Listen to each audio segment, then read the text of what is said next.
This meeting of the Florida Independent School District Board of Trustees is now called to order. The time is 5:30. We will follow the agenda as printed with the invocation, pledge of the United States and Texas flag, and roll call. The invocation will be provided by Trustee Joseph Hillary. Thank you, my hands. Heavenly Father, loving God, you are indeed a giver of all good things. We thank you today for your blessing, for the successful school year, for our students, our parents, and our teachers, and those that are here with us today. We ask that you bless them abundantly as we continue to seek your wisdom, guidance, courage, and strength. Be with us in our deliberation. Help us to be wise in the decisions we make for good of all those who place their trust and confidence in our leadership. Give us insight to lead with integrity, that our decisions reflect what is right and good. Keep us from short-sightedness and pettiness. Help us to make decisions that are good for all and guard us from blind self-interest. Dear Lord, grant us humility to always seek your will in all that we do and say. We will be careful to give you all the honor, praise, and glory in the only name that matters, your Son, Jesus Christ. Amen. Amen. Pledge allegiance to the flag of the United States of America and to the republic for which it stands, one nation, under God, indivisible, with liberty and justice for all. Honor the Texas flag. I pledge allegiance to thee, Texas, one state, under God, one and indivisible.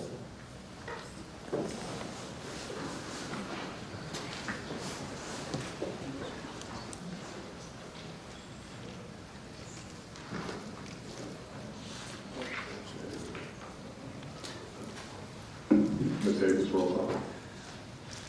President Kinlaw, Here. Vice President Reed, Here. Secretary Lofton, Here. Trustee Thomas, Trustee Ambrose, Here. Trustee Barty, Here. Trustee Guillory. Here. Thank you, Ms. Davis. We do have enough trustees to conduct today's business. We will go right into the election proceeding. Consider for appropriate approval of the candidates and election results of the board trustees election held on May 7, 2016. May I have a motion to accept that? So moved. May I have a second? Second. If there are no further discussion on this matter, I call for a vote. All in favor signify by saying aye. Aye. Those opposed? Okay. The election results of the Board of Trustees election held on May 7, 2016 has passed.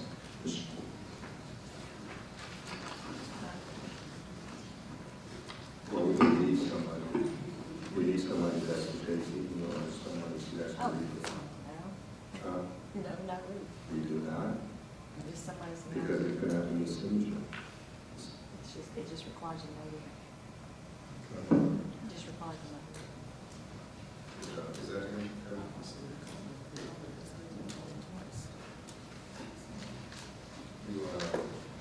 Let's do this, Dr. Porter. Let's take about a contact him. If you will bear with us, we're going to take a 10-minute recess to make a couple of phone calls to get JP or someone to administer the vote. All right, we'll give us 10 minutes, please. 40, we will continue with the agenda as printed, insurance of certificates and elections to the newly elected board members, as well as completion of statement of officers by newly elected board members, and then we will go into oath of office for newly elected board member Donald Frank. At this time, we will continue, and Dr. Portery, we'll hand it over to you at this time. Okay. Well, at this time, we want to welcome, once again, Donald Frank to the front, and the visiting board member to go to the front. And we will ask Judge Gillum to proceed.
In the name and by the authority of the state of Texas, I Donald Frank. Robert Reed.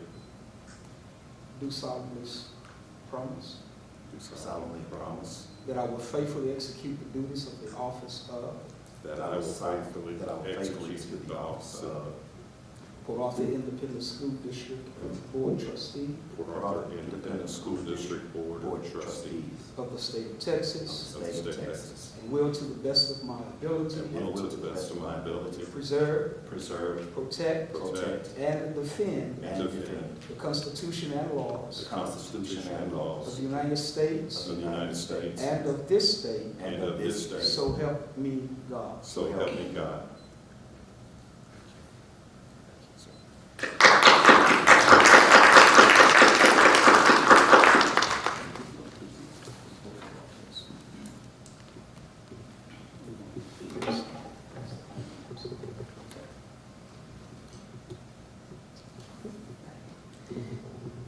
I Donald Frank. Robert Reed. do solemnly affirm Do solemnly affirm that I have not directly That I I have not directly or indirectly or indirectly paid, paid, offered, offered, promised to pay, promised to pay, contributed, contributed, or promised to contribute or promised to contribute any money any money or thing of value, or thing of value or promise or promise any public office any public office or employment or employment for the giving for the giving or withholding or withholding of a vote of a vote at the election at the election at which I was elected, at which I was elected, or as a reward or as a reward to secure to secure my appointment or confirmation, my appointment or confirmation, whichever the case may be, whichever the case may be. so help me God. So help me God.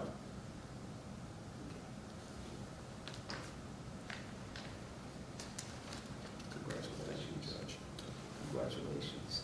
I would like to, at this time, say that it is a privilege, it is an honor for me, first time to introduce as the new board members, Pastor Donald Ray Frank and Trustee Robert Reed. Thank you.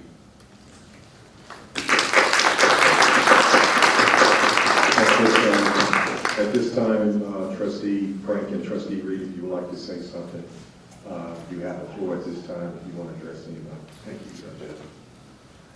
Well, I just want to say I'm very thankful to the voters in Port Arthur for having enough confidence in me to re-elect me.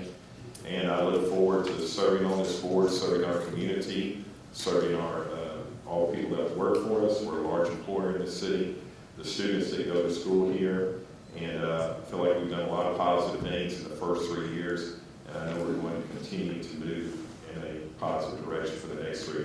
And then personally, I want to thank my family, especially my fantastic campaign manager over here, Mary Ann Reed. I love you, man. Thank you for your support. Thanks, guys. I do give all glory, honor, and praise to God, and I'm grateful for this wonderful opportunity on today. I'm thankful for all of the voters who have diligently gone to the polls and voted. Not all of them, of course, did vote for me, but I'm grateful for those who entered into that process. Let me quickly rush to say that I am a pastor, but I don't have a messianic complex. So I don't want to be or don't want to perceive that I'm some savior. I've simply come to serve and to work. And so I'm grateful for this opportunity. Thank you so much. Also, I want to thank my bride. Amen. And I do mean bride. Amen. So I'm grateful for that and just want to work. Thank God for it. Amen.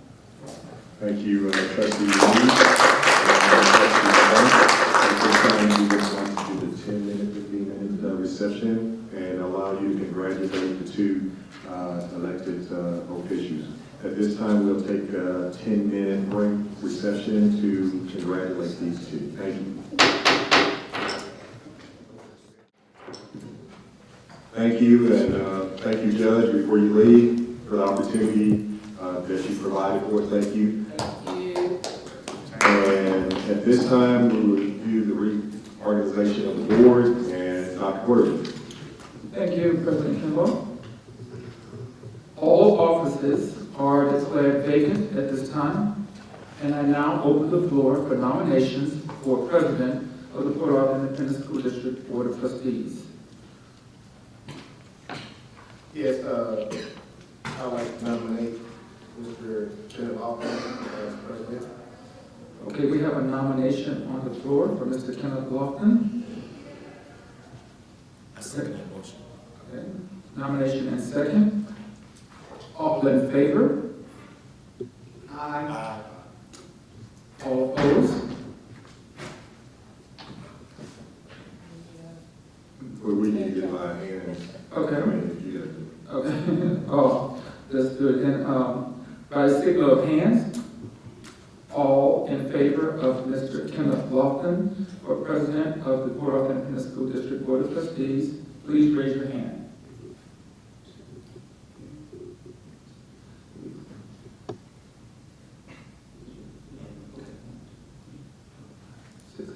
Okay. Yes, 6-4. 6-4.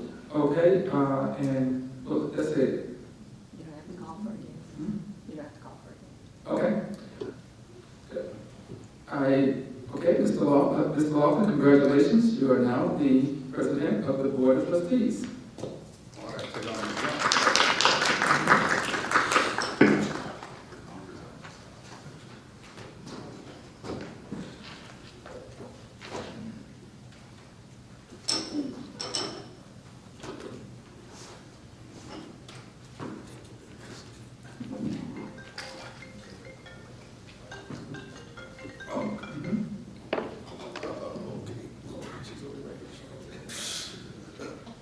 Okay.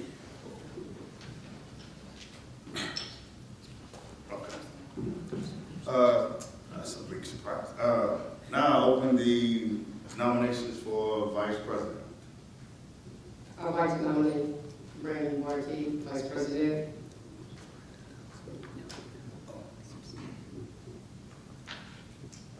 I second that motion. We have a second and a motion by Reverend Frank. Brandon Marty for Vice President. Oh, all in favor? Aye. With a show of hands, I'm sorry. With a show of hands, please, vote for Brandon Marty for Vice President. Unanimous. Congratulations, Mr. Barty. You are now the Vice President.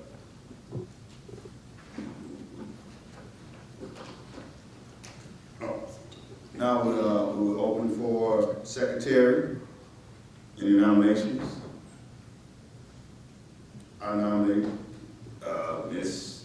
Deborah Ambrose. I second.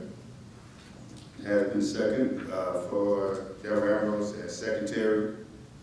By a show of hands, all in favor, raise your hand.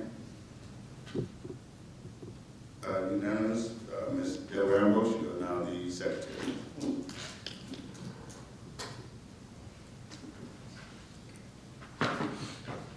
Okay. We will go into executive session, which is closed meeting.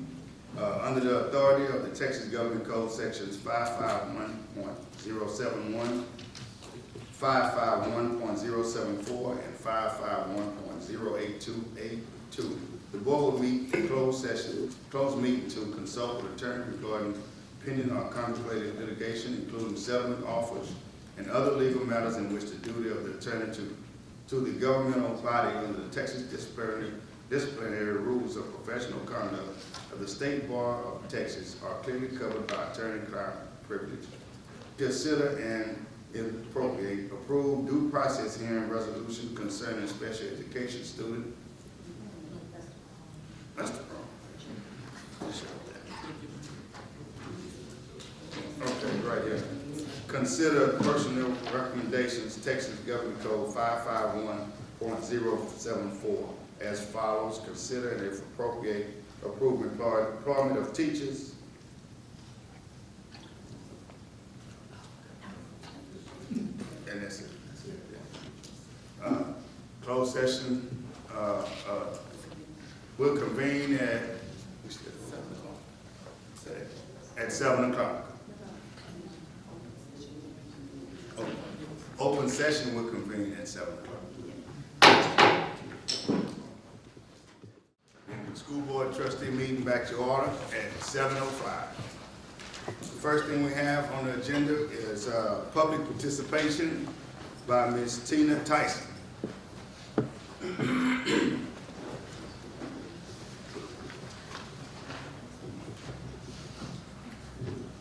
How you doing, Ms. Tyson? Welcome to our school board meeting. You will have 3 minutes to speak on your matter. Secretary Ms. Ambrose will keep time, and she also will let you know when you have a minute left. No board member shall respond to what you have to say, but we will take it into consideration. Okay, thank you. Thank you. We, the parents of the varsity cheerleaders that were unfairly and unjustly removed from the varsity cheer squad by no fault of their own, would like to voice our disgust of this entire situation. The underlying issue of why the girls had to retry out was never clearly stated to us. Superintendent Dr. Portery keeps saying that the moms asked for a second tryout, but that's not so. Why would we ask for a second tryout when our girls were clearly already winners? The cheer sponsor at that time had the job of organizing the tryouts. By the cheer constitution, her duties were to hire judges and conduct the varsity, JV, and freshman trials. It is evident that she ran a good and fair tryout the first time because the same judges and procedures were used to choose the JV and freshman squads, and these two squads are still currently standing. For some unknown reason, only the varsity squad was forced to retry out. According to the cheer constitution, all complaints should have first been addressed in a meeting held with the cheer advisory board. That never happened. The first meeting was held with Memorial High School's principal, Dr. Mitchell, and the moms of all 18 cheerleaders that had been selected from the first tryout. From the first tryout, the mom said, "Oh, hell no," to a second tryout, because our girls have already won fair and square. Superintendent Dr. Portery held a second meeting 2 days later. At this meeting, Try to refrain from using the names, just say I will, and I'm very sorry for disrespecting anyone. Thank you. Okay, thank you.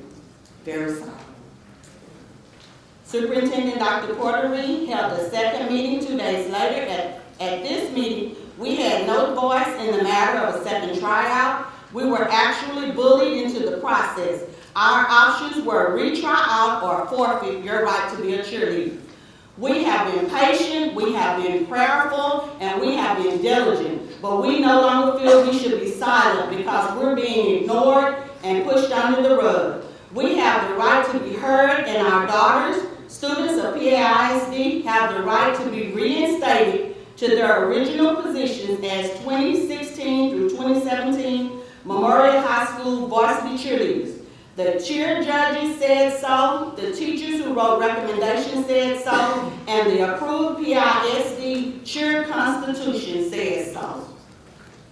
And that's all. Thank you, Ms. Tyson. Thank you. Please forgive me, but thank you. Thank you very much. for giving me the opportunity to speak.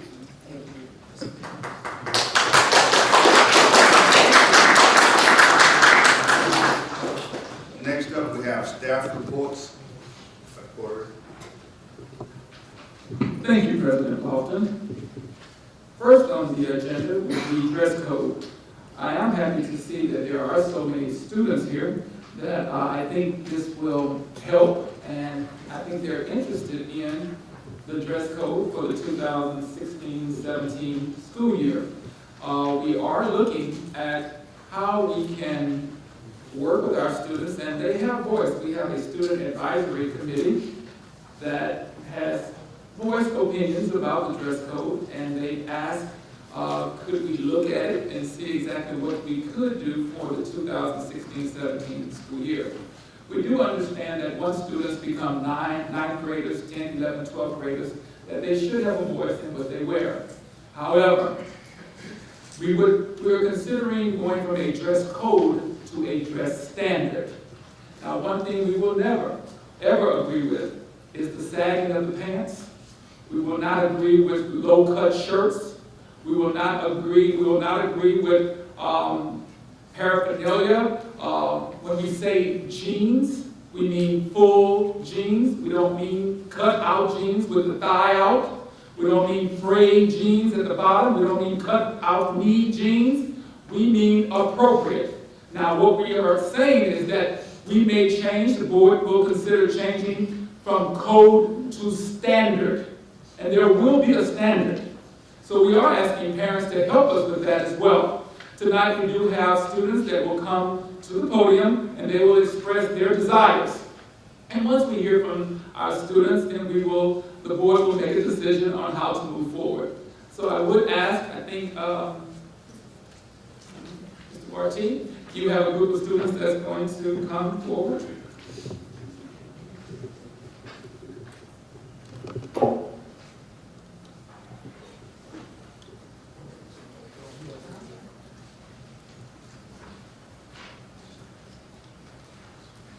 Well, thanks, Mrs. Kathy, if she would start us off. Yes, sir. Thank you, Dr. Porter, President Lofton, trustees, and guests. This evening, we're going to have Mr. Martin and several of the students in this class to discuss the proposed standard of dress. What you have in your possession is for the pre-K through 8th grade, and we also have the 9th through 12th grade. And that's, what we have here is for the 9th through the 12th grade.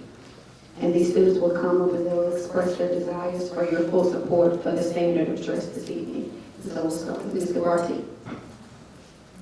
Thank you so much to this illustrious board and Dr. Porter.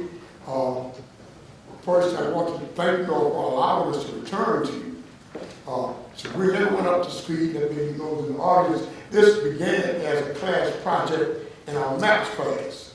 In January, we were studying rules and school rules in particular, and we narrowed it down to a dress code. That was a rule that students had to follow. We wanted to see how could we implement change to a rule if we did not really totally agree with the rule. And this is how we ended up here after doing research, writing essays, and we made requests to come before the board. I thank God and I thank you that because of the request, you all requested that we would return. I have a group of students here who will speak tonight, but I also have a group of students who have shown up tonight in support of these students. May I have those students to stand, please? With all the students, please stand who are here tonight.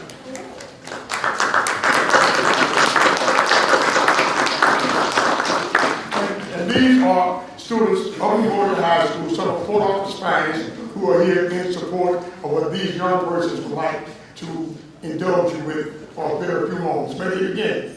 Yes.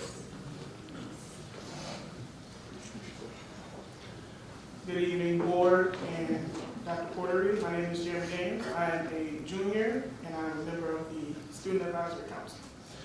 I wanted to start by saying 9 years ago, in 2007, when the district introduced the idea of school uniform studies.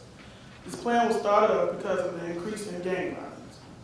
With one constant worry of who wears a certain color, the issue is still within our schools. However, they show their affiliation through the certain colors that are in our through our dress code. 3 years ago, in 2013, there was a crisis at Memorial involving gang violence. I remember my mother sharing with me how students were identified by a specific color worn on that day. The issue was averted thanks to our administrators. The point I'm trying to push is that uniforms do not change how the students learn or interact. However, I do appreciate the consideration and desire to change the dressing standard. Thank you.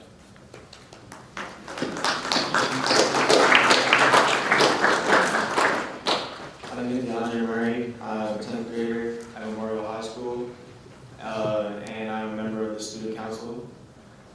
I am very happy of your consideration to change to a standard of dress for the 9th through 12th grade students. I feel like this will be a very good move in terms of how we'll be able to express ourselves and just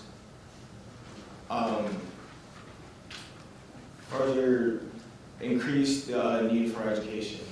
It will allow more time for the students to go out and go to class instead of being put out in the halls or being sent elsewhere because of the way they dress.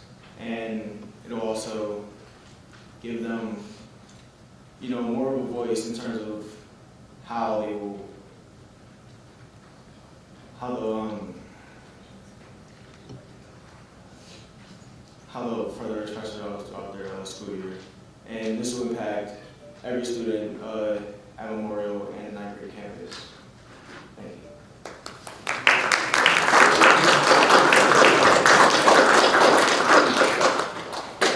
Good evening. My name is Gideon Trump, and I am a junior at Memorial High School.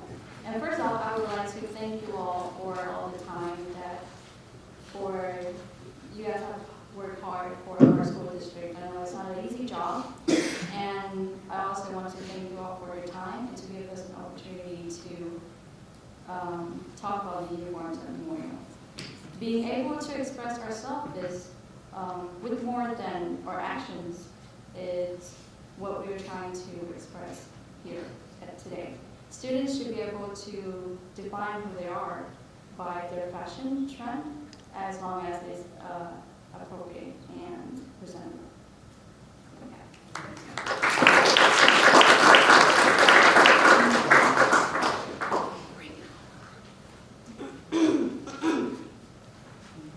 My name is Cherry Romar, and as most of you know, I'm a senior in Memorial High School. I came here previously to talk to you all about the dress code, and I'm back again to thank you all for even considering the changes that you all are making. I also wanted to let you know that I didn't come that time to come for myself or to come for everybody else. I kind of came for the young kids that's under me so that they may have an opportunity that I didn't have. I didn't look at myself when I was talking to you all. I was looking at all the student body at Memorial as a whole.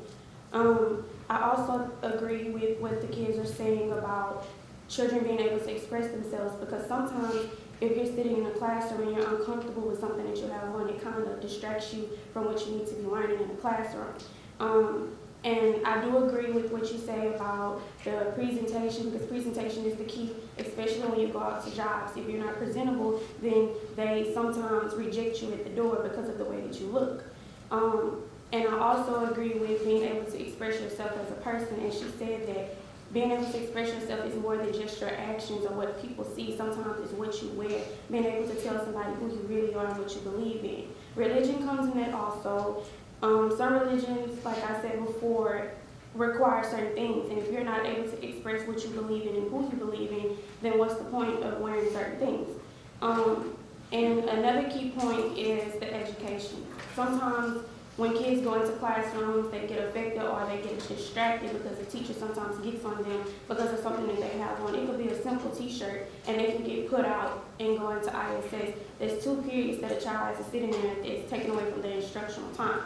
I also believe that if you all considered the changes and actually made a change, that the students at Memorial High School are mature enough and have the correct mindset to do what is asked of them. And I believe that you all should give them a chance, and if you do, I thank you for that.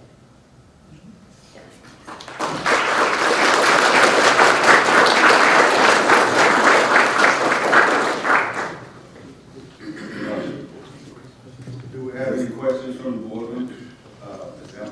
Yes, I do. Thank you very much, Mr. Barty, for your work. Thank you for the presentation. Now, this is my question.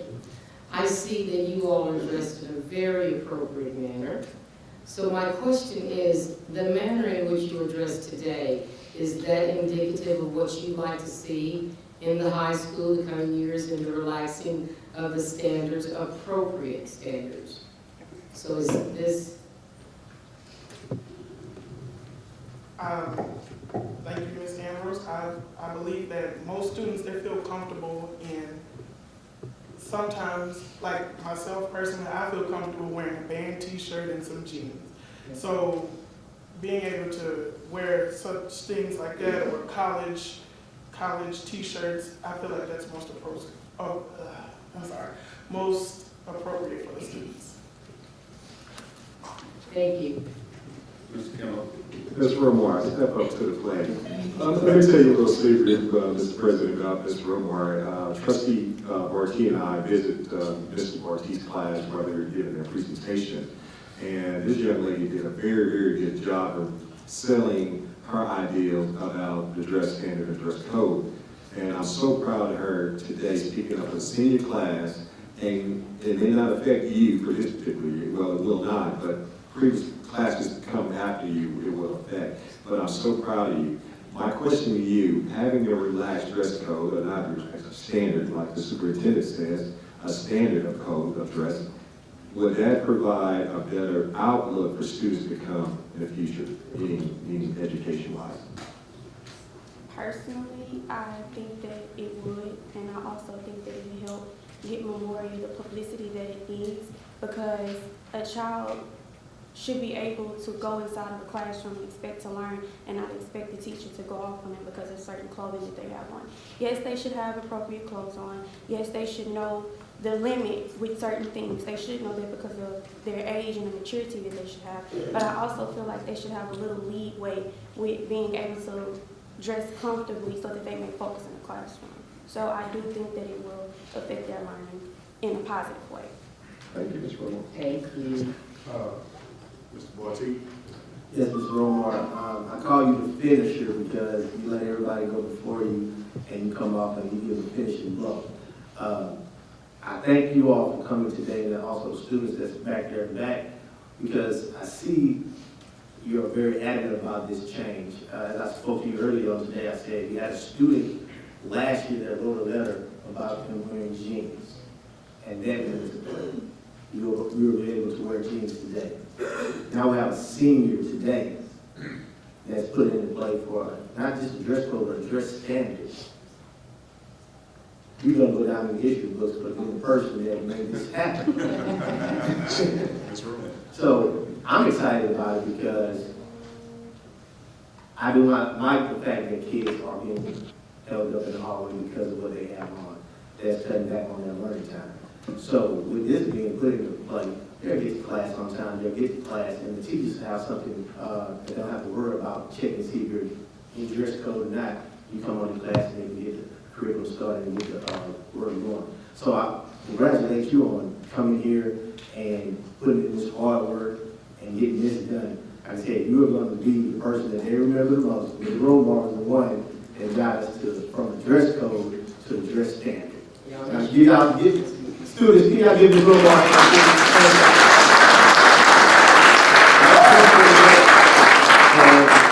I do believe that the board will take that into consideration. Thank you, Mr. Barty. Again, to reiterate what Mr. Barty said, I commend you all for coming up before the board. It started last year with the jeans. You have a big supporting cast with your classmates, the ones that's following, and it also gives our secondary kids in middle school something to look forward to when they get to high school. That's the key thing that elementary kids are going to look forward to, where one day they're going to get to wear their clothes in a nice, well-groomed manner. So again, thank you, and I'm pretty sure our board is going to change it from a code to standards. Thank you. Yes, one thing I would say in caution, I heard all of you express the idea of expressing yourselves. I can understand that. Yes, stand up, please. Students, stand up. I can understand the idea of wanting to express yourself. That is perfectly fine. However, when we bring a recommendation to the Board of Trustees, they entrust us to ensure that it's carried out appropriately. Now, expressing yourselves does not mean that you invade someone else. Expressing yourself should not make other students uncomfortable. We expect the principals, the administrators, and the parents of this district to look at you when you leave the house. And if they feel or they see where you're not dressed appropriately, we expect parents to address it. Now, when you come to school and you have holes in the jeans, and there will be one or two that will try us, 3 or 4. your parents will be called. And we expect them to come and bring you a change of clothing. We think that's fair. If the board accepts the dress standard tonight, it will be publicized early. So parents will not be able to say they knew it in July and they couldn't do this or that by different clothing. So we expect for when you return with the respect of yourselves and others. And others. Thank you.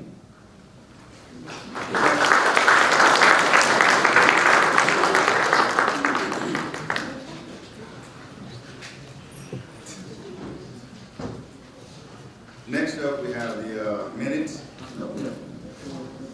Oh, I'm sorry. We have the bond update. We're really happy, excited. We have some things to show our board tonight in our community. We're happy to report an update on the district's 2014 bond. I would like to thank the efforts of the maintenance department, the principals and staff, executive team, community, and the support shown from our board of trustees for allowing us to move forward with our bond. I'm going to ask that Mr. Kelly come forward, and he is going to start the presentation, and we will have others to come and bring you the update. Mr. Kelly. Hi. Good evening. My name is Chuck Kelly. I'm with Skanska. I'm a project manager. And I've been working most actively on the Memorial High School edition and the Terrell edition. And Denise Edwards is here with me to talk about the projects that she's working on, as well as the architects for the elementary schools. As I'm sure you all know, the Memorial High School is under construction. We have bids due for the phase 3, which is basically the building enclosure on Thursday, the 26th. And we'll be reviewing those bids with CTEX Construction on the 1st. And Terrell is before you tonight for approval. Do y'all have any questions about those two projects? Do any board member have a question? Yes, sir. No, Mr. Kennedy. Thank you, Mr. President. Ms. Kelly, time frame for did I understand correctly, you said 9th grade? Yes, sir. Okay. Where are we actually at with that? Because we've been down a long time, I think like 3 months before anything has been done. So, as a taxpayer, I'm sure the community wants to know what's the holdup with that particular site, because I knew 3 months ago that they had to move some lines and all that at that site before they could do anything in permitting. So what is actually the time frame when people are going to start seeing things go up? It is deceptive right now. There actually has been a lot of work that's going on. Phase 2 is under construction now, which is they're beginning to clear the site and work on the foundations. And in construction, until you start seeing the concrete poured, the slab, and then the steel erected, it looks as if there's not a lot of activity on the site. But I can assure you that other than the rain delays that we've had recently, the project is going as scheduled. I drove out there today before I came to the meeting, and they're beginning the clearing, and they're going to start working on the foundations now. So, and also the other slab utilities. And all that work takes a lot of time, but we still are on schedule. So there has been a lot of work going on. I have a question. Yes, Do we still have the same timeline, the same finish date of fall of 2018? It's actually, right now, I believe it's December of 2017 is when it's scheduled to be finished. Okay. And that's move-in? Well, that's when the construction would finish, and then we'd have the move-in time that would happen in the spring of 2018. Okay. Any more questions for Mr. Kelly? Hi, I'm Denise Edwards. I am currently working on Wilson, which is on the board agenda for tonight. The other one is Sam Houston. You want to come up? Talk about your project.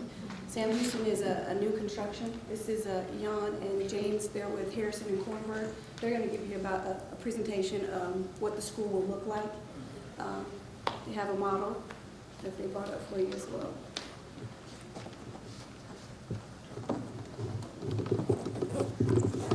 This is Sam Houston. Yes, This is Sam. Is there a way you can use your stand right here? You can bring that up so the complete board can look at that and just sit it up here. Good evening. It's a pleasure to be in front of you all again tonight. We have what are the updates on Sam Houston Elementary. We're going to show you and run through the floor plans as well as the site plan, and we also have a few perspectives. I will hold the model up so that everyone can see it. And the project manager, Jan, I'm going to have him talk and tell you a little bit about the project and where we are at this point. Well, thank you, members of the board. It's a pleasure to present the new Sam Houston Elementary School. The building is designed to replace the existing school, which is located here, and it's organized around a main central corridor that connects all of the main functional spaces. And those are essentially the classroom wings, the life skills, administration, the library and media center, pre-kindergarten, and the gymnasium, stage, and cafeteria, which... Oh, sorry. Thank you. So the building is designed around a main corridor that connects all the spaces. The main entrance is off of 5th Street, where buses will drop off kids by the main entry, and the parent drop-off is off of 36th Street, which is designed to alleviate some of the congestion that is currently on 5th Street, so that traffic will come around to 36th Street. So it is split between those two entry points. We're very excited about the way that the building will be full of natural light, and the wayfinding within the spaces is all intended to be very direct and be oriented to the views through that central courtyard, views to the landscape areas as well as to the open space. So we are on schedule and intended to break ground in the fall and be complete in, I think, the summer, fall of 2018. We're very excited. Thank you very much. You said 2018? Summer, Yes. fall. Summer 2018. Yeah. And we will be under budget. We are currently right on budget with our cost estimates. That's one of our key things, is to be under budget. Yes, we will be under budget. Kay with Long Architects is going to come up and talk to you about Travis. It's also a new. Well, before you do, I'm sorry. I'm sorry. Go ahead. Okay.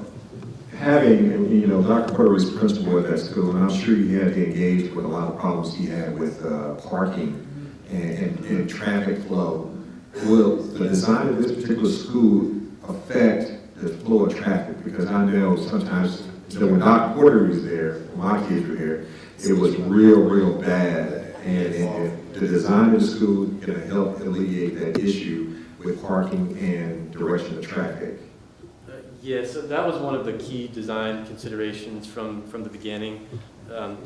Right now, there's a lot of backup on 5th Street, and so the main goal was to get all the parents and all the parent drop-off and pickup activity 5th Street and down onto the other side of the site. So all of that traffic will be at the south end of the site, and the north end will really be just for bus service and for visitors. So all of the normal day-to-day traffic will be back in here, and staff parking will be along the west side. Mr. Barton. Yes, I'm looking at the structure here, the model, and also on the board here. The roof, I see we have some angles on the roof, and then we have some flat part of the roof. The question is, the drainage system that is coming off the slant part of the roof onto the flat part of the roof, will that be a problem with potential, leaks or, for water to get on the flat part, standing water on the flat area, surface of the roof? No, so the roofs are all drained separately, so the slope roofs do not drain onto the flat roofs. They're all drained directly to the drainage system. In fact, in the design, there's only one roof that sheds back to a flat roof, but again, it's also drained separately. All the other roofs, they don't drain onto any of the flat roofs. Mr. Chairman, what is the material of the roofs? Is it the material, these 50-year roofs, or is it what is going to be the material roof? And then the other aspect of it is that we have trouble with flat roofs here in Southeast Texas, and so why did we go with a flat roof as opposed to all of the roofs being sloped? That's an excellent question. So we do have a combination of sloped and flat roofs on the project. The flat roofs tend to be a little bit more cost effective than sloped roofs, so as a budgetary concern, we've tried to keep a balance between sloped and flat roofs. Both of the roofs will be very high performing. They'll have a standard 20-year warranty. The sloped roof is a metal roof, and it'll last a lot longer than 20 years, but 20 years is the warranty period. And the flat roof will be a modified bitumen roof, which is the technology's been around for about 100 years. It's just a very durable and hardy roof that can stand up to the climate quite well, and also has a 20-year warranty. So most of the roofs in the project are sloped, but you do have one roof or one particular area that is flat. Well, there's a combination of slope and flat. In the, I'm actually better without the mic.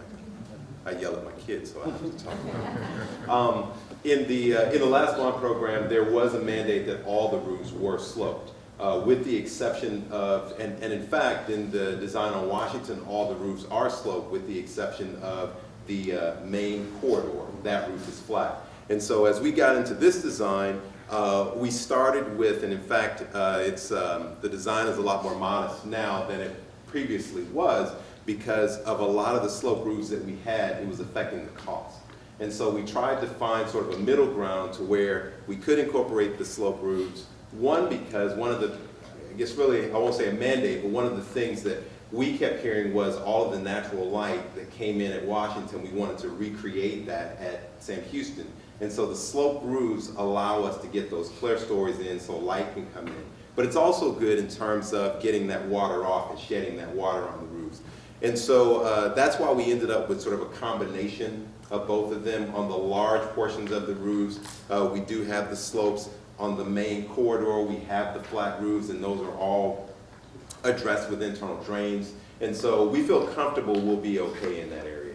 But just from a balancing the budget and looking at the program of the building and trying to right size and right price everything, we came up with a combination. Thank you. Ms. Ambrose. Did you answer Trustee Frank's question in terms of what types of material the roof is going to be made out of? I believe I did, but I'll answer it. If you would, please, sir. Absolutely. So the flat roof is what's called a modified bitumen system. It's basically it's a very tried and true technology. It's been around a long time. It's laid up in 2 plies. It's very sturdy, very durable. It can withstand heat quite well. It's a very forgiving roof. You can walk on it. It's pretty holds up very well to just maintenance activity, and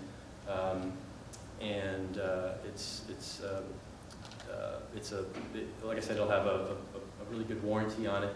And then the slope roof is a standing seam, what's called a standing seam metal roof. It's a 22 gauge steel roof. It's painted, and it's pretty much indestructible. I got a question. I'm looking at your design, and for security purposes, I don't see a fence. There will be a fence. I'm hoping that we have a fence around the school.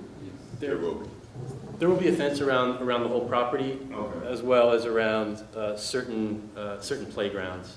But there's a property fence and gates around the whole property. Okay, because right now they don't have one, and I'm pretty sure they'll need one. Okay, thank you. Thank you. Thank you. Any more questions? One last question, units, where will the units, the air conditioning units, they're not gonna be on top of the building, they'll be fenced in another particular place? Yes, they will be primarily here, the cooling towers, and then the chiller units will be here, and then each wing will have its own mechanical room for the air handlers. Are they away from where the predominance of students are? I mean, they won't interfere with learning or distraction or sound or? Yes. So the noisiest equipment is right in here. This is the service yard where the kitchen and service area is. And so the outside units, the cooling towers will be here, and then the main mechanical spaces are over here. And all of the mechanical rooms will have well acoustically insulated walls, so that sound from the equipment doesn't go into the corridors or the adjacent spaces. Thank you. I believe the boards will remain. We brought the model down that we were very excited about the design, so we did a model. We brought that down just to show it, but we'd like to put a covering over it and then bring it back, and you all are happy to have it on display in the administration building. Okay, great. Thank you. Thank you.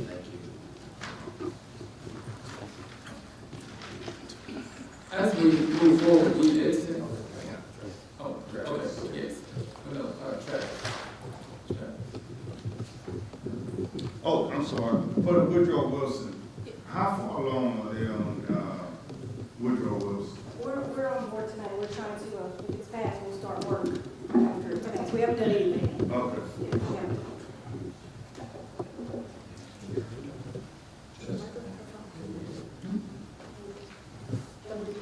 It's right there. Right here. No. Trying to turn it up. Before Kate Spells starts his presentation, I think it's always, it's just good to see Kate and to say that he is a student of Travis Elementary. So that is special that he is drawing the design of this elementary school. So we are happy about that. That's a first. Yes, President Lofton, members of the board, Dr. Porter, thank you for giving us this opportunity to design the new Travis Elementary School. And as Dr. Porter said, this is a project that's near and dear to my heart. Not only did I attend school here, but also my grandmother taught there for many years, and my mom taught there, and I even substitute taught there when I was in college, which made me stick with architecture. A lot of the questions that you guys had for Jan really apply to this project as well. Even though we weren't designing this together, we were designing at the same time. We faced a lot of the same difficulties and the same challenges, and actually ended up with a lot of the same results, just as so happened. So I'll go ahead and walk you through quickly. So the site of the existing school is here on Lewis. There's Lewis Drive in Lakeview. The north wing of the current building is right here where my finger is. And we're siting the new building on the north side. So this building will be built in, I guess, phases. As while this building's occupied, this building will be constructed, the new building will be constructed, and then once the existing building is demolished, some of this paving that you see here on the south will be added. As far as getting cars into the site, currently right now the drive is here, and it takes, there's some stacking from what I understand along Lakeview in the mornings. Yeah. We're trying to get vehicles deeper into the site so you don't have as much of that stacking. Another thing with this building, my understanding is there is not much bus traffic here, so we do have a bus drop-off location, but it'll be used sparingly. So we also have a primary corridor system, like Jan was saying on his building, with our pre-K kindergarten wing here, third, fourth, and fifth grade wing here on the north, and then first and second grade wing here. Life Skills is located in this area, so it's closer to the administration and cafeteria and nurse.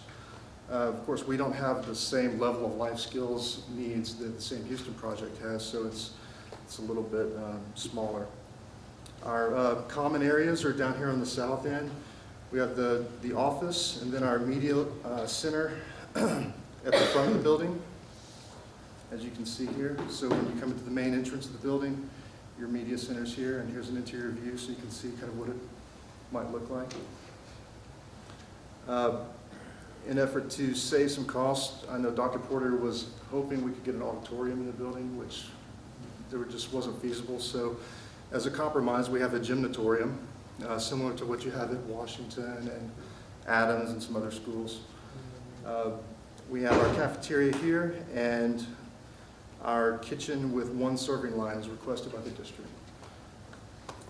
We too have the same roof systems, the modified bitumen, and also the standing seam metal. And like I said, it's funny how these things happen, where we have the same kind of hybrid system that they have and didn't know it. We also have, you can see here on the classroom wings, this is a view looking this direction. You can see we have some natural light in the corridors. We're trying to get as much natural light as we can in.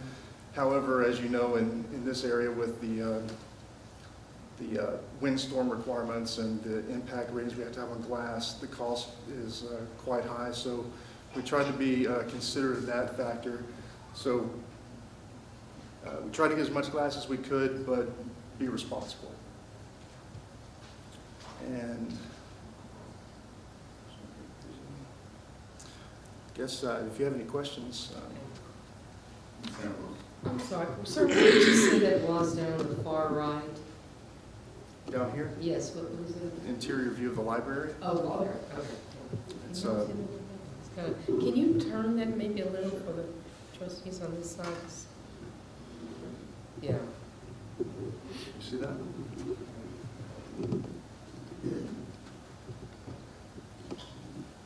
And they will have a fence around there as well?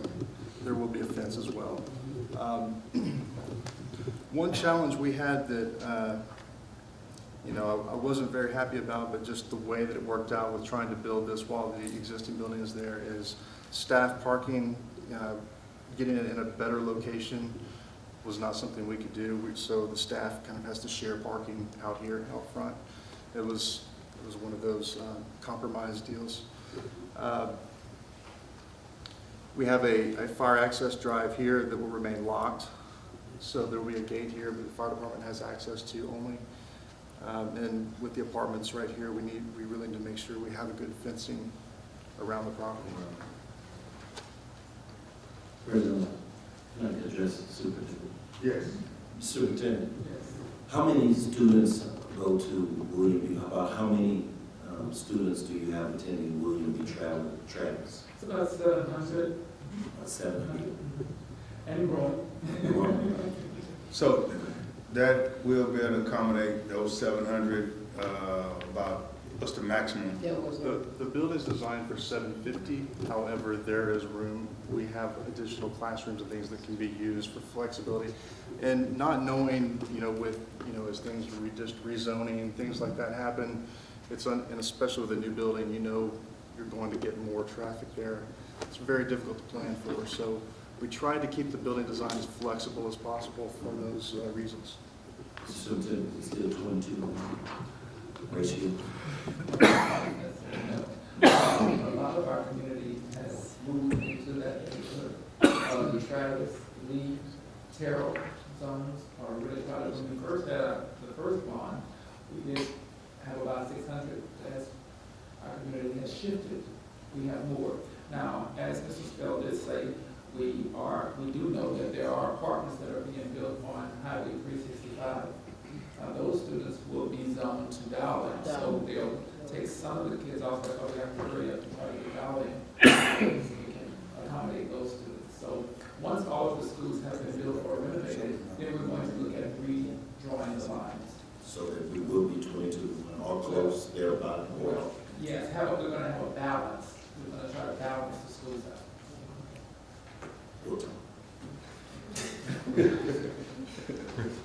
Good answer. Anybody else has any questions? Mr. President, on your structure, you saying the apartment complex is that your north of that photo? Yes. And we will have fencing that's comforts the whole Yes. facility, right? Yes, we're not going to rely on their fence. There'll be Okay. an additional fence. Because I know they have one that's there Yes. too. Parking, again, parking for students, I'm speaking for teachers, they had an issue with that over there too. Yeah. And they still have an issue with that. How moving the school deeper, will that address some of those issues? It will. And you know exactly where the teacher parking, you know, ends up and where that happens. There's different places where they can allocate space, whether it's here in the front or, you know, somewhere in this location here. Okay, because I'm looking at a lot of green right there, and it may be used. Talking for about parking. here? Yeah, because you're moving the school so Well, far deep into. Right now, we have 162 parking spaces. And I don't know what the count is on the existing school, but that's far more than what they have now. And you have moved it closer back to the apartment here. Is that the indication there? That To the apartments. Yeah, we own that, all the land, All that. we own. Okay. Right. So we definitely maxed out the space. Any more questions?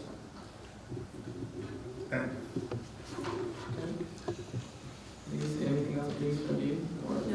Okay.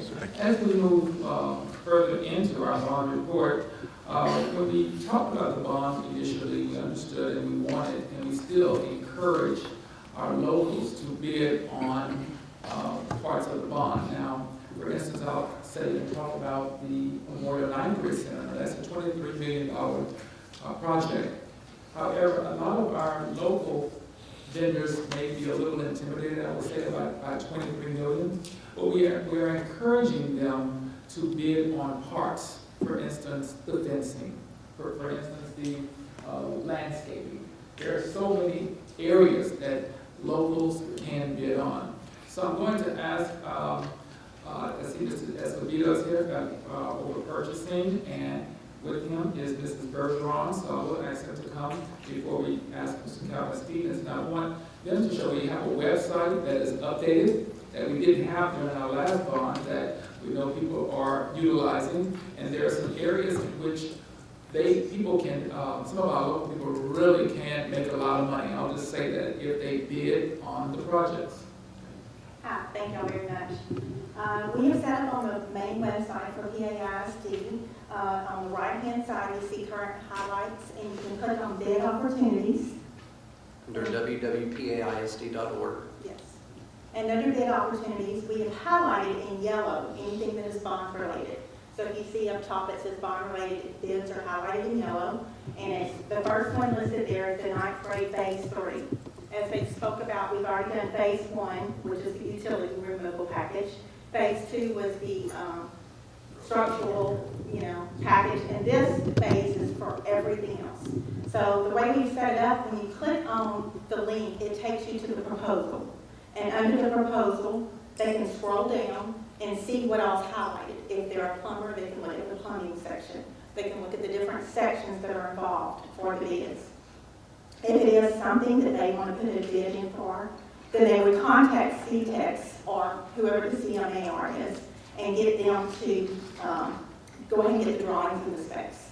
The drawings and the specs are not out here, of course, because that would take too much room. But he's open and it's pretty large.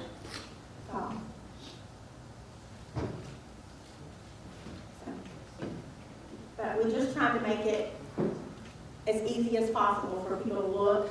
They scroll down, they see what all is required of each vendor.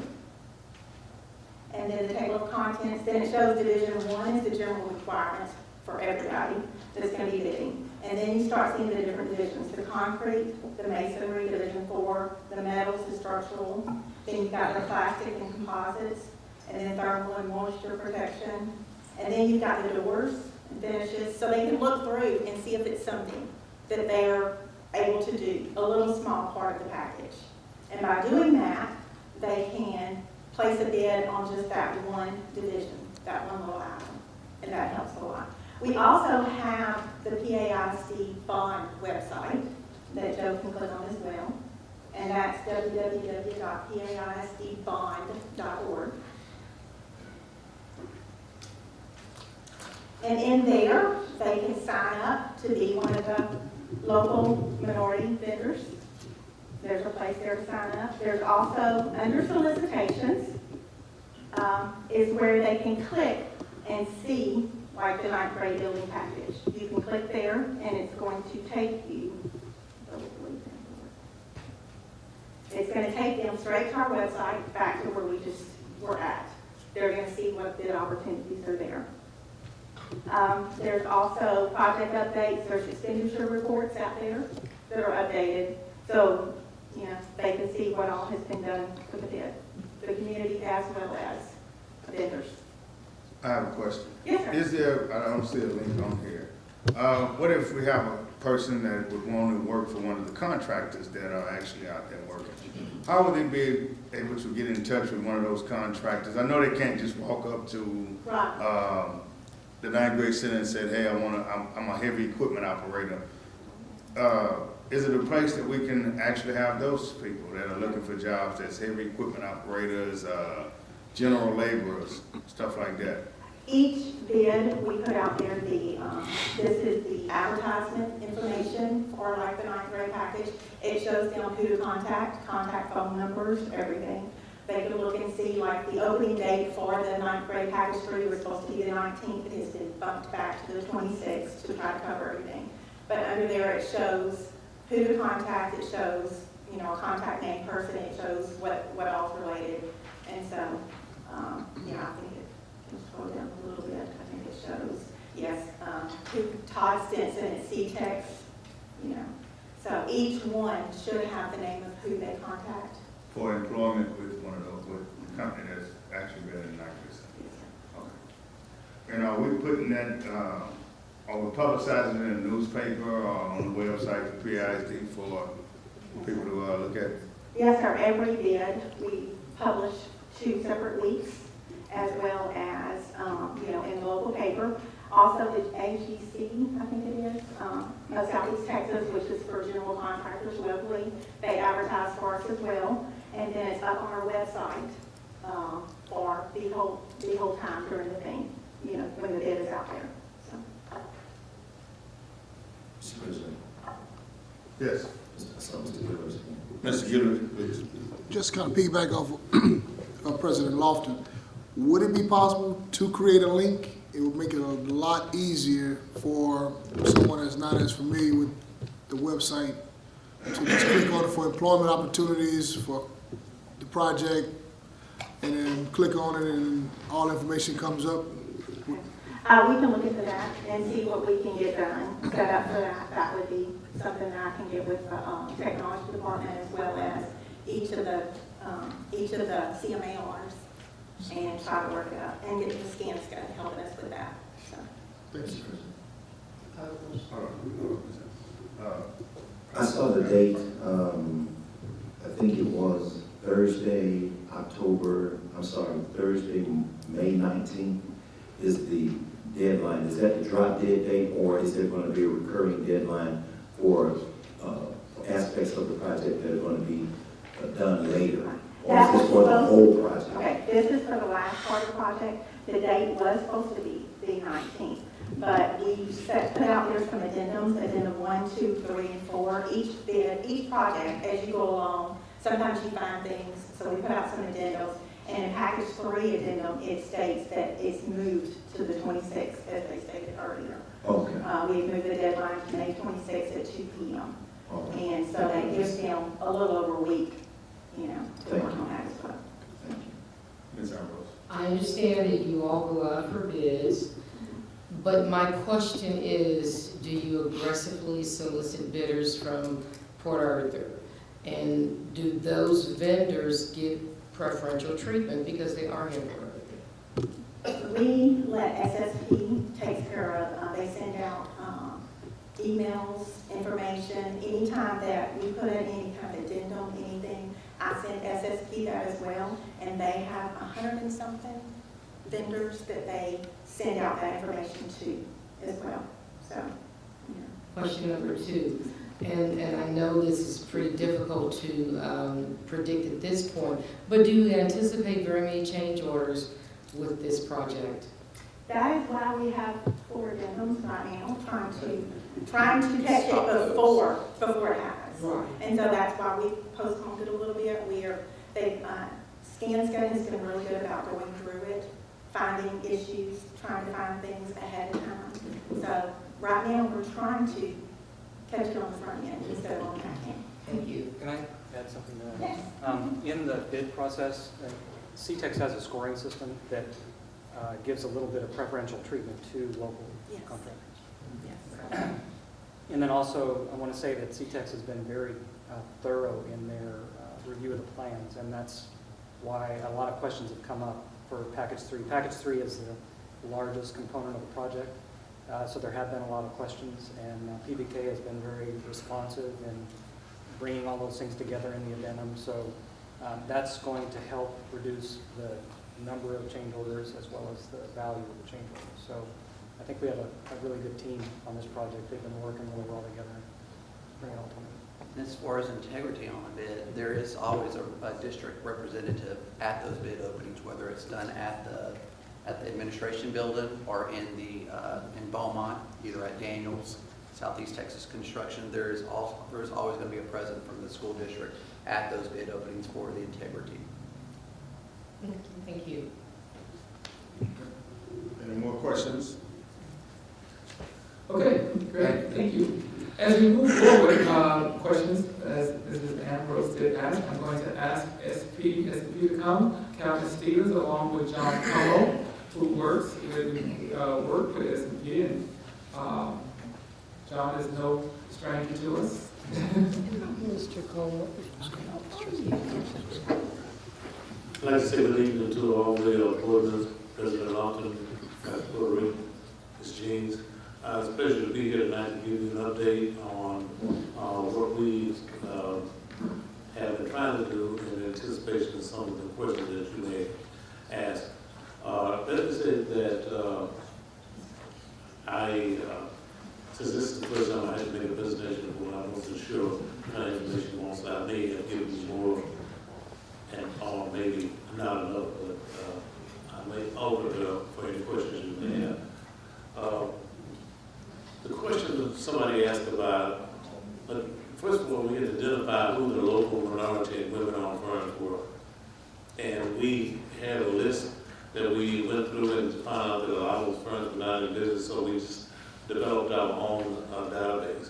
And we worked with Joe Escobedo and Ms. Jean's office to say, what is it that you want from these vendors that they become business of the district?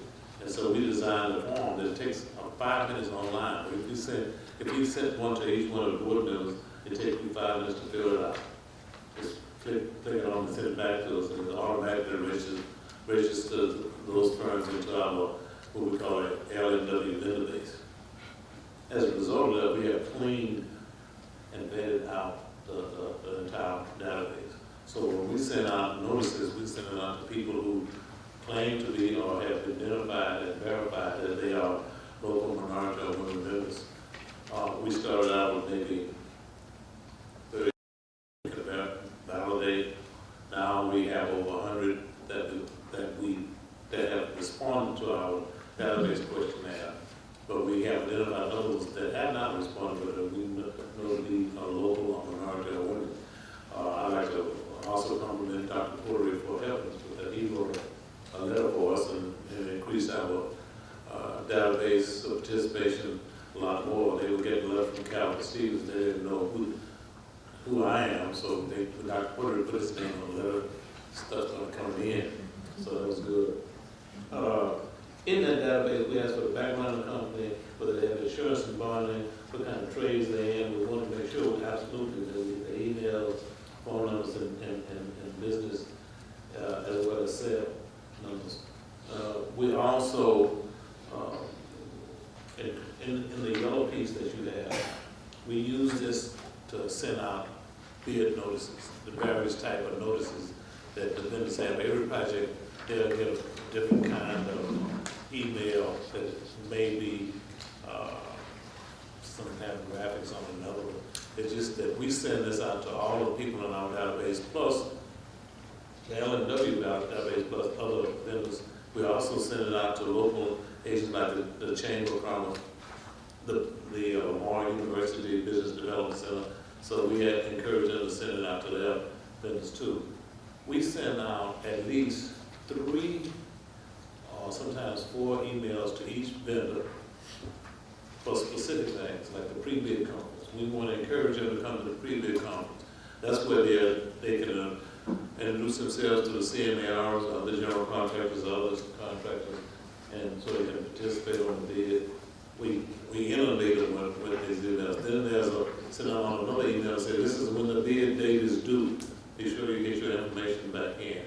And we also include on all these the different links to the bond program, the different links to the minimum-based registration, the link to just the district, so they just have to click and go and find out. And now, rather than having huge attachments to our email, they can go right to the website and get the attachment. We started out sending them the attachments when we first started advertising, and folks just wasn't reading the attachment, they're too big. So we said, just click on this, and you can download it at your leisure, you can read it. One of the things that we emphasize at the pre-proposal conference is those vendors get an opportunity to meet with the CMR, and more importantly, either I or John will participate in this, but we want to encourage those general contractors to talk to these smaller contractors and develop a relationship so they can be a part of the bid. If we want to encourage them to include local minority and women businesses in all the areas. We have consistently talked to the CMARs, the general manager, said there are opportunities in each bid. I think somebody asked the question, they can be broken down to smaller pieces. You know, the landscape doesn't have to be a big thing. You can pull out the landscape and you can pull out some of the concrete, pull out some of the smaller parts, and we can identify firms from our database and do it, because on our database we have all the trades, primary, secondary, whatever number of trades they have. So that's how we try to encourage them. We are pleased so far, but our reluctance to be overjoyed about it is the fact that we are not getting a consistent participation from the firms that we know will be there. John has called them, I've talked to them, and they said they're going to show up if they don't. But if we keep getting emails from them, they'll stop, want me to stop sending emails, they'll start showing up. But we send them out all the time.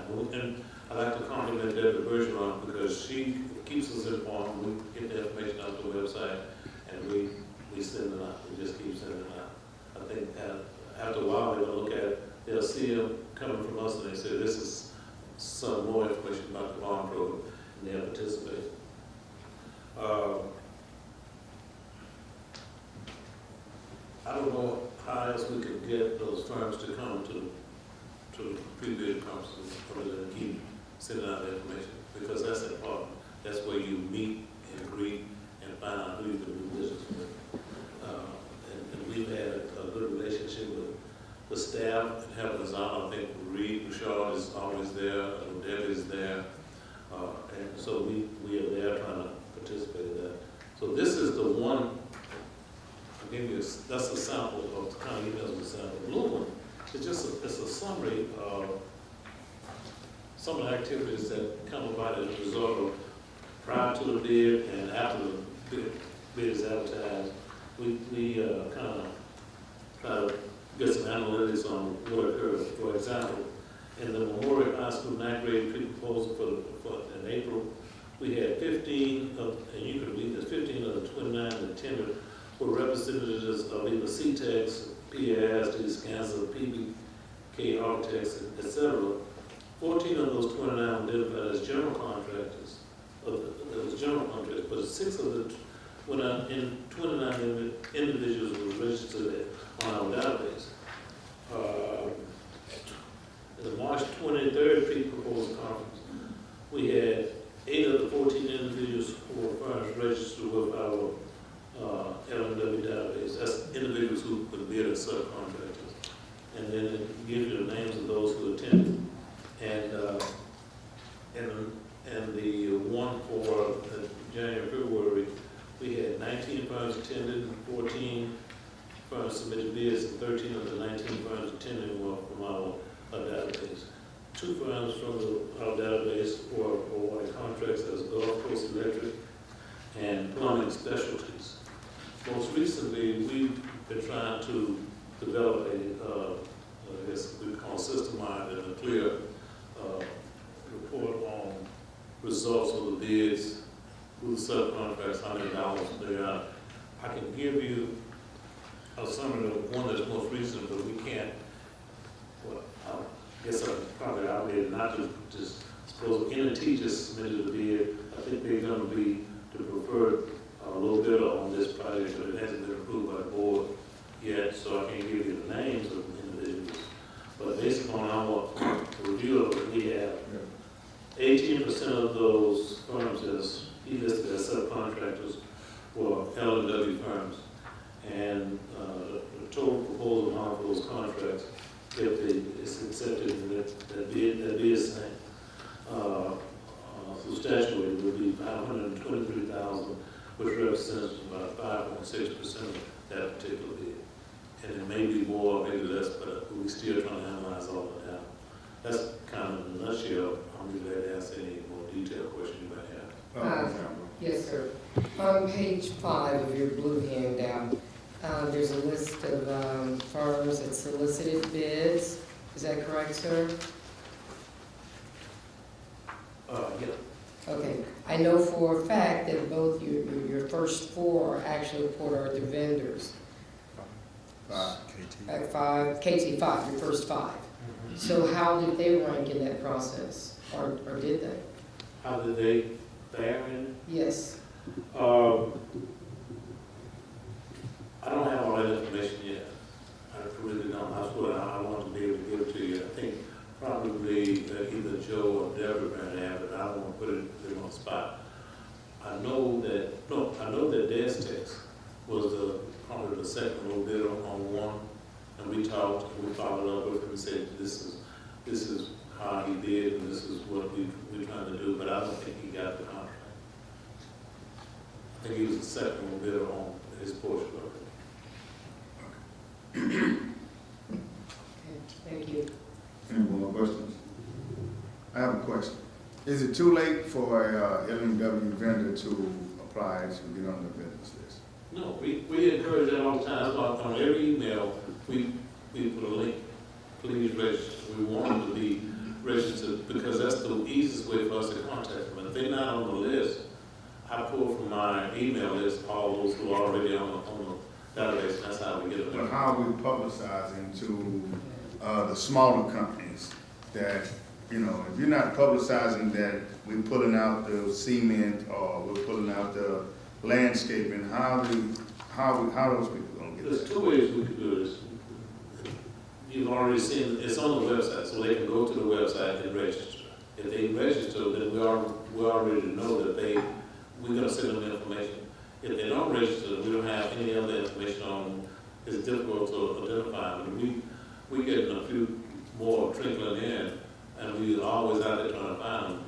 And we talk to them and call them, and John does absolutely tremendous job of talking to individuals one-on-one. But they don't register. And if they don't register, I don't know how to get in touch with them. Any more questions? Thank you. Appreciate the opportunity. Thank you. And one other thing, you could consider me as a local, I'm from Port Arthur, still have a homestead here, although I live in town, so you can put me down as well. Well, thank you, Mr. Stevens and John. I think that concludes the least. Thank you, Mr. President. That concludes our report. Thank you. Next, we have the minutes.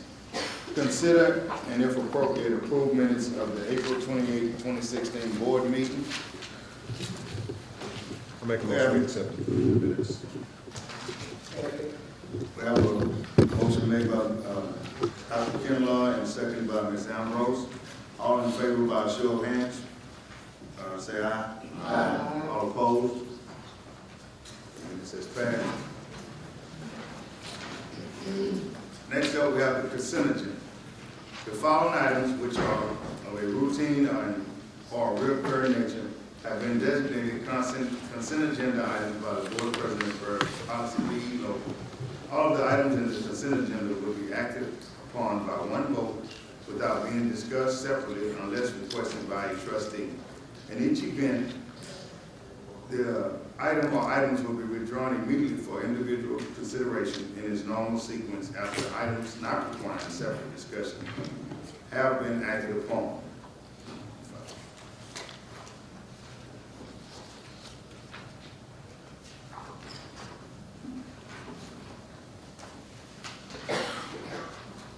Do anyone want to vote on any item on the consent agenda separately? Which item is that? Item number 11. No, we're not pulling it, we're just going to discuss it. Yes.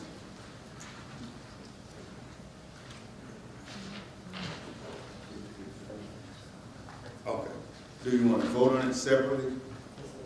Okay, so we're going to pull item number 11. Any other item?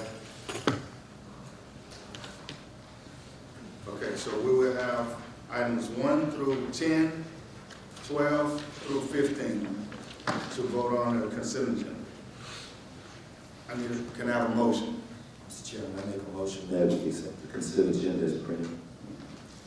And I will second that with the except of item number 11. Yes. We have consent agenda. Consent agenda 1 through 10, and then 12 through 15. I second that. We have a motion made by Pastor Frank and seconded by Dr. Kimball. Any discussion? All in favor, say aye. Aye. All opposed? Consent agenda passes. We have item number 11, which is consider and if appropriate, approve change in the student dress code. Ms. Ambrose, please. Yes. Oh, I need a motion first. Motion. Make a motion. Yes, second. Motion made by Ms. Ambrose and seconded by Dr. Kimball. Discussion. Yes. I am totally amenable to relaxing the dress standards, but when we do, I want us to be diligent in assuring that administrators are going to enforce the dress standards as well. I've seen a mini day going to the high school, and I'm just in awe as to the way they're dressed. If we're going to do this, we're going to need to be consistent in allowing them to express themselves within reason and in an appropriate manner.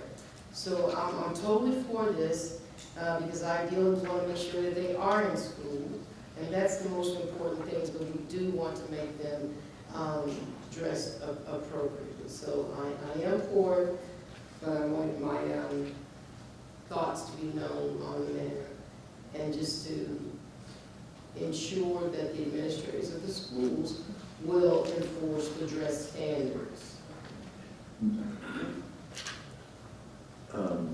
Mr. President, I want to as well address the elephant in the room. Yeah. We know that we are living in a society where we're having to deal with transgender and individuals expressing themselves as well. I've been in the high school on several occasions every Thursday, go there and do all that. So what are we going to as well address if some students want to express themselves in this relaxed standard vis-a-vis a male student wearing, let's say, some garb that might tend to create a stir. If you want to be more specific, I can. But I think we need to address that elephant in the room as well as we were talking about this stress. And Okay. Trustee Frank, and I do understand, and we understand and we acknowledge what our President Barack Obama has sent to us. We have read it and we understand it. At this time, we are going to come together, board superintendent, administrators, and we will make a decision as to how we will address those issues as they approach. Can we table that? Can we table the vote on this then?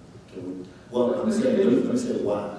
Because if we've not yet met and we don't know exactly what we're going to do, we don't have a plan. Let me say that I think the dress standard and what you're talking about are two different things. Those are two different issues. The dress standard is how our children are expected to dress for the 2016-17 school year. The transgender issue is another issue that we will discuss at appropriate time. It's two separate issues.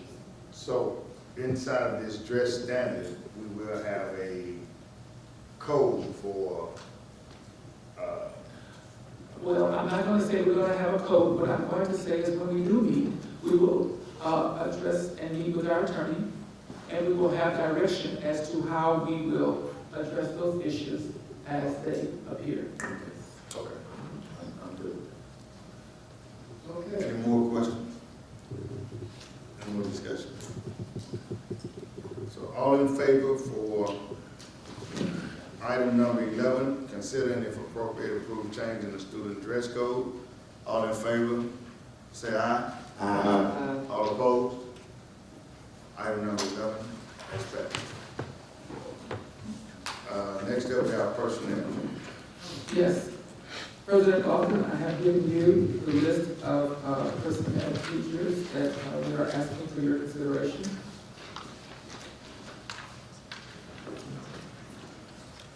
Can I have a motion to consider and if appropriate approve employment of teachers? So moved. Second. We have a motion by Mr. Barty and second by Pastor Frank. Any questions? No questions? All in favor, say aye. Aye. All opposed? Next, we have information. Average daily enrollment, 8,950. Average daily attendance, 92.51%. If there are any more questions? Ms. Ridge.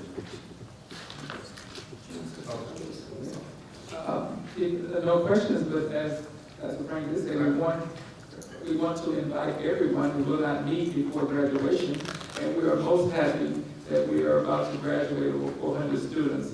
Our graduation is scheduled for June 2nd, 7 o'clock p.m. at the Montana Center. So we are most happy. If there are any more questions, call for a general meeting. So moved. Meeting adjourned.